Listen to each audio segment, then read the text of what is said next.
നമസ്കാരം. ഇന്ന് പരിചയപ്പെടുത്തുന്നത് ഇന്ത്യയിലെ പ്രധാന നദിയായ ഗംഗാനദിയെയാണ്. ഇന്ത്യയുടെ ദേശീയ നദിയാണ് ഗംഗാനദി.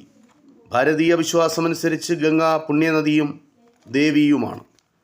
ഹിമാലയത്തിലെ ഗംഗോത്രിയിലാണ് ഗംഗയുടെ ഉത്ഭവം.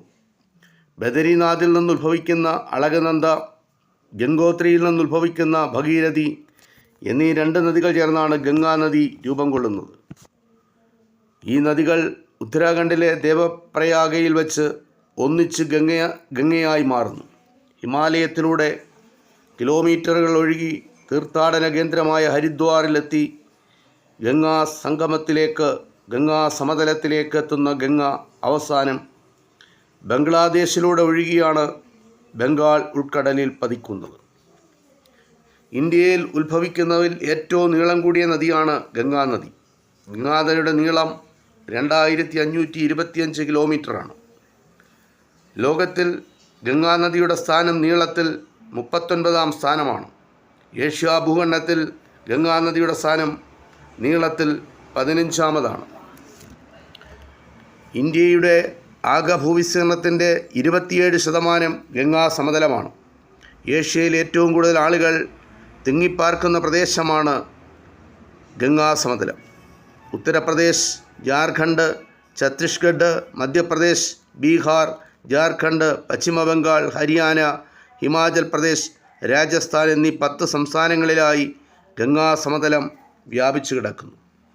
ഒഴുക്കിൻ്റെ വഴികൾ തെക്കോട്ടും കിഴക്കോട്ടും ഒഴുകുന്ന ഗംഗ ഉത്തരാഖണ്ഡിൽ 2 സ്ഥലത്തേക്കാണ് ഒഴുകുന്നത്, 2 ദിക്കിലേക്ക് ഒഴുകുന്നു.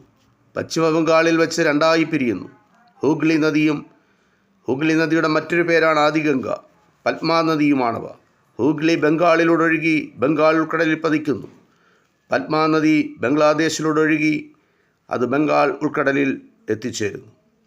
ഗംഗയിലും ബ്രഹ്മപുത്രയിലും കാണപ്പെടുന്ന ഒരിനം നദി ഡോൾഫിൻ ആണ് ഗംഗാ ഡോൾഫിൻ. മലിനീകരണം മൂലം വംശനാശ ഭീഷണി നേരിടുന്നൊരു ജീവിയാണ് ഗംഗാ ഡോൾഫിൻ. ഏറ്റവും അധികം പോഷക നദികളുള്ളത് ഗംഗാ നദിക്കാണ്. ഏറ്റവും അധികം പോഷക നദികളുള്ള ഇന്ത്യൻ നദിയാണ് ഗംഗ. ഭഗീരഥി, അളകനന്ദ, മന്ദാകിനി, ഗൗളി ഗംഗ, പിണ്ഡാർ, യമുന, സോൻ, ഗാഡ്ഘര, കോസി, ഗന്ധക് എന്നിവയാണ് പ്രധാനപ്പെട്ട പോഷക നദികൾ. പോഷക നദികളെ ഇടത് വലത് കൈവഴികളായി തിരിച്ചിരിക്കുന്നു. 5 നദികൾ അളകനന്ദയുമായി ചേരുന്ന ഭാഗങ്ങളാണ് പഞ്ച് പ്രയാഗ് എന്നറിയപ്പെടുന്നത്. ഇതിൽ